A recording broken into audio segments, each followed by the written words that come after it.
जय माता दी। ये एक जातिका की कुंडली जिनका जन्म 27/6/1995 को हुआ है। जन्म समय है प्रातःकाल 4 बजे और जन्म स्थान है पिंड। इनका प्रश्न है, क्या मेरी कुंडली मंगल दोष बनता है? वो कंफर्म करना चाहती है कि क्या मंगल है या नहीं। पहले एक बात समझिए कि मंगल दोष होता क्या है, और दूसरा समझिए कि मंगल और मंगल दोष में क्या अंतर है। मंगल होना और मंगल दोष बनना, ये दोनों में अंतर होता है। खैर, मंगल को हमारे देश में लोगों ने हुआ बना रखा है, जैसे मंगल नहीं हुआ कोई भूत हो गया।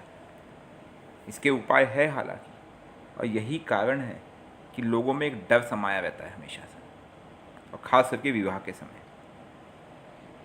आइए हम इस कुंडली की विस्तार से विवेचना करते हैं। आप खुद देखिए कि इसमें क्या कहानी बनती है, क्या मंगल है या नहीं है।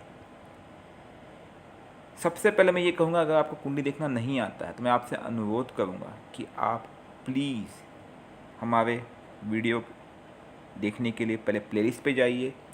प्लेलिस्ट में हमने एक प्लेलिस्ट डाला हुआ है, कुंडली देखना सीखे। उसमें कुल हमने 9 वीडियोस डाले हुए हैं।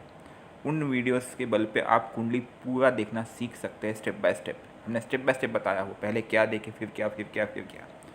जैसे ग्रह अस्त होते तो उनका क्या आशय है, उच्च ग्रह, नीच ग्रह, सब कुछ डिटेल में बताया हुआ। अब हम इस कुंडली की बात करते हैं। इस कुंडली के लग्न में 2 नंबर लिखा हुआ है, जहाँ पे पहला भाव है। इसका मतलब है वृषभ राशि की कुंडली है, जिसके स्वामी शुक्र देवता है।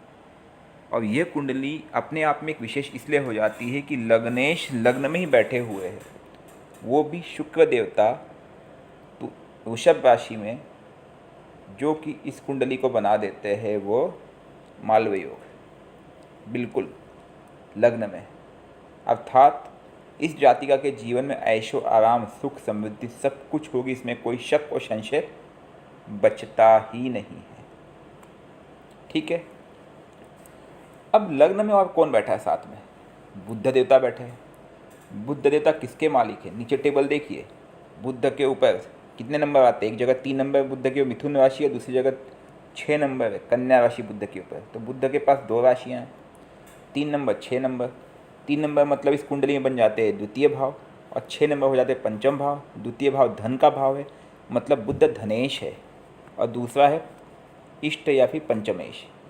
तो धनेश और पंचमेश मिल करके लग्नेश के साथ लग्न में आके बैठ जाना, वाह भाई वाह, इससे क्या बेहतर हो सकता है।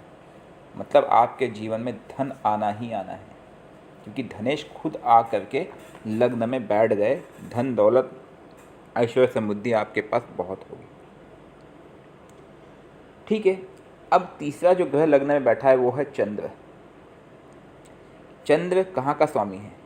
तृतीय भाव का, जो कि पराक्रमेश है। कर्क राशि के स्वामी चंद्र है। जहाँ पे 4 नंबर लिखा है, नीचे टेबल के 4 नंबर के स्वामी चंद्र है, और वो भी लग्न में आके बैठ गए।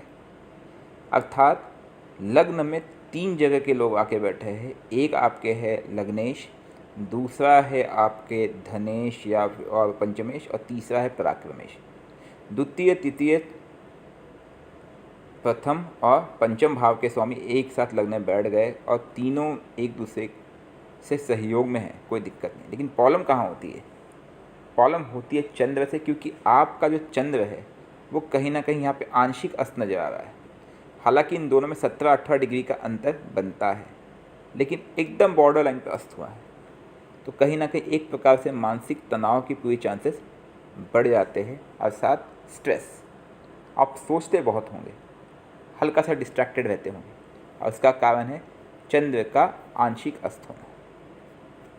ठीक है। मुझे ये संभावना पूरी दिखती है कि जिस समय आपका जन्म हुआ है उसके आसपास डेफिनेटली अमावस्या रही होगी, या तो जन्म के 1 आध दिन पहले या जन्म के 1 आध 2 दिन बाद। आप इसे चेक कर लेना। 27/6/95 को आपका जन्म हुआ है, आप एक बार 25-26 में चेक करना, या फिर 28-29 में चेक करना। अमावस्या 100% होगी, इसमें कोई शक नहीं बनता मुझे। 1 आध 2 दिन का ही अंतर होना चाहिए, उससे ज़्यादा नहीं। लग्न देख लिया हमने। द्वितीय भाव की बात करें, वहाँ पे सूर्य देवता बैठे हैं, और वो धनेश है। धनेश के घर में सूर्य का आ जाना, जो कि चतुर्थ भाव के मालिक है, सुख के मालिक है। मतलब सुख के कारक धन में बैठ जाए, बहुत अच्छा योग है ये भी। तृतीय भाव चंद्र वो बैठ गए हैं लग्न में, हमने बता दिया। चतुर्थ भाव सूर्य वो बैठे हैं द्वितीय भाव में, बहुत अच्छी बात है। पंचम भाव बैठे लग्न में। छठा भाव जिसके स्वामी शुक्र देवता है लेकिन वो लग्नेश भी है और वह मालव्य योग बना करके लग्न में बैठना बहुत अच्छा योग है, कोई शक नहीं है। अब हम बात करते सप्तम भाव की। यहाँ पे आपकी एक्चुअल प्रश्न का उत्तर मिलेगा।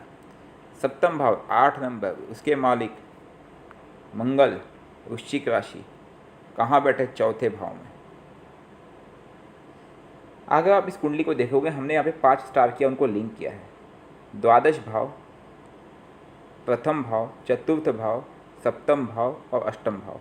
मतलब जहाँ पे 1 नंबर लिखा, जहाँ पे 2 नंबर लिखा, जहाँ 5 नंबर लिखा, जहाँ पे 8 नंबर लिखा, जहाँ पे 9 नंबर लिखा, इस कुंडली में इन घरों में अगर मंगल आए तो मंगल दोष बनता है। ये मंगल का विधान है। तो लग्न कुंडली में तो मंगल है, मंगल दोष नहीं बनता, तो मंगल बनता है। सॉरी, मंगल दोष नहीं बनता। आई एम एक्सट्रीमली सॉरी, मैं वर्ड्स वापस लेता हूँ। मैं अगर इन घरों में मंगल आए तो मंगल बनता है। तो लग्न कुंडली में यहाँ पे मंगल आ गए। अब हम चंद्र कुंडली देखेंगे। चंद्र भी लग्न में बैठा हुआ है, तो चंद्र कुंडली में भी वो चतुर्थ भाव में केंद्र में ही मंगल बैठ रहा है इन घरों में।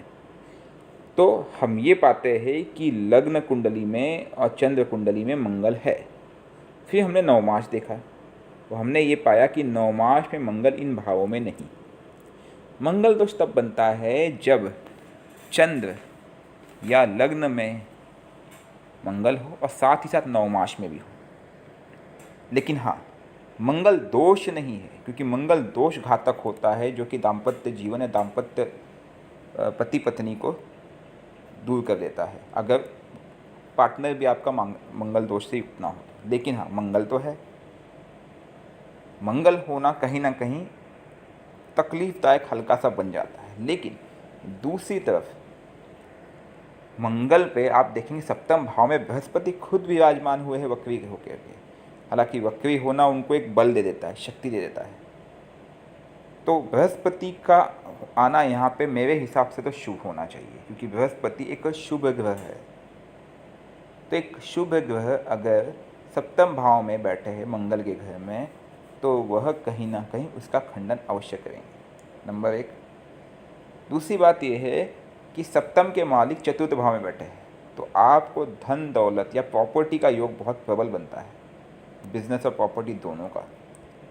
आने वाले आप सब समय में देखिए कि विवाह के बाद आपका भाग्य उदय होगा, इसमें कोई शक और संशय है ही नहीं। और आपका जहाँ भी विवाह होगा वहाँ पे आपको बंगला, गाड़ी, सुख, धन, ये सभी चीज़ मिलेगी, ऐश्वर्य। आप खुद देखेंगे कि ये कुंडली इस चीज़ को दिखाती है कि आपका लिंक कैसा होगा। आपका भाग्य उदय विवाह के बाद होगा, क्योंकि सप्तमेश बैठे हैं चतुर्थ भाव में, चतुर्थेश बैठे हैं द्वितीय भाव में, द्वितीयेश बैठे हैं लग्न में, और लग्नेश भी लग्न में ही बैठे हुए हैं। तो ये लिंक ऐसा होता है। मतलब विवाह के बाद आपको गाड़ी, बंगला, सुख मिलेगा, उसके बाद आपको धन मिलेगा आपके परिवार को, उस कुटुंब को जहाँ पे आपका विवाह होगा, और वो धन से आपको सुख मिलेगा क्योंकि लग्नेश के साथ बैठे हुए हैं। इसमें कोई शक नहीं, यहाँ पे मंगल आपको लाभकारी होगा, नुकसानदायक नहीं होगा। लेकिन हाँ, अगर मंगल है तो इसके उपाय कीजिए। इसके लिए हमने एक पहले से वीडियो बनाया हुआ, आप उस वीडियो को देखिए कि मंगल के क्या क्या उपाय करने चाहिए, क्या क्या नहीं करने चाहिए। दूसरी चीज़, आपका चंद्र आंशिक अस्त है और कहीं ना कहीं मंगल चंद्र कुंडली में, लग्न कुंडली में आता है, तो आपसे सलाह दूंगा कि आप चंद्र और मंगल का रोज जाप कीजिए। ओम भोम भोमाय नमः मंगल का जाप है, और चंद्र का ओम सोम सोमाय नमः रोज सुबह 1 माला मंत्र जाप आपको करना है। सोमवार का उपवास कीजिए, पूर्णिमा का उपवास कीजिए, संभव है तो। मंगल के उपाय के लिए आप वीडियो देख लेना। अब हम आगे बढ़ते हैं। बृहस्पति अष्टम भाव के मालिक है और एकादश भाव के मालिक है, और वो बैठे हैं सप्तम भाव में। ये बहुत ही अच्छा योग लाता है, इसमें कोई शक और संशय नहीं। शनिदेव इस कुंडली में कारक होते हैं, क्योंकि वो केंद्र और त्रिकोण दोनों में से एक एक घर लेते हैं। जैसे नवमेश है और दशमेश है, जहाँ पे 10 और 11 उसके मकर राशि, कुंभ राशि उसके स्वामी शनिदेव है, और वो बैठे लाभ भाव में। मतलब भाग्य आपका ऐसा है कि आपको लाभ मिलना है, जहाँ हाथ डालेंगे वहाँ आपको लाभ होगा, इसमें कोई प्रॉब्लम आपको आनी ही नहीं। और मंगल के पास एक घर और है जो व्यय और हानि का है। लेकिन वो भी मुझे कोई प्रॉब्लमेटिक विशेष नज़र नहीं आता है। साथ ही साथ आप शिव पूजा कीजिए, शिव मंदिर रोज़ जाइए, आपके आसपास शिवलिंग होगा, शिव मंदिर होगा, डेली जाइए, शिव जी को प्रणाम कीजिए, जल छोड़िए, ये आपके लिए अच्छा होगा। 2 मुखी रुद्राक्ष आप धारण कीजिए पंचमुखी रुद्राक्ष के साथ, क्योंकि गुरु की महादशा चल रही है इसलिए।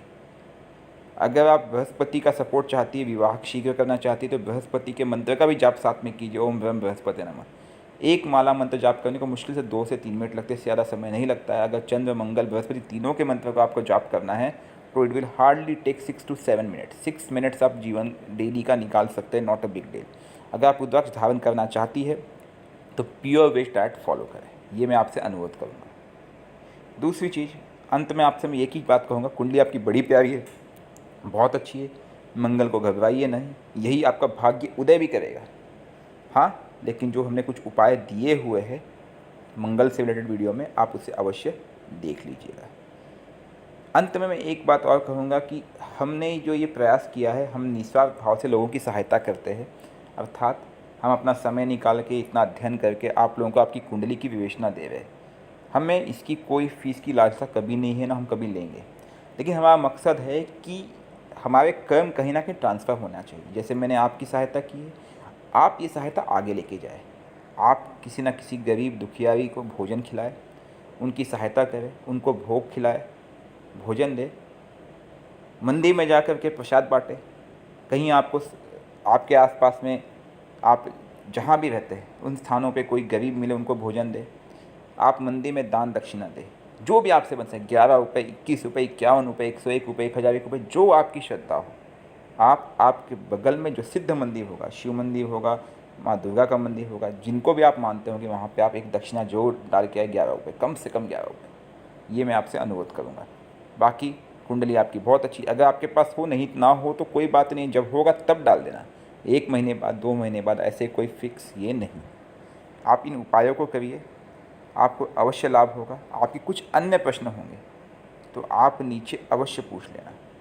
इतना कह सकता हूँ कि आपका भाग्य बहुत अच्छा है, भले नौकरी को लेकर के हो या विवाह के बाद जो आपका फैमिली होगा या आपका पति होगा या उनका जो आपका ससुराल पक्ष होगा उसको लेकर के हो, कोई विशेष दिक्कत इस कुंडली में नहीं बनती है।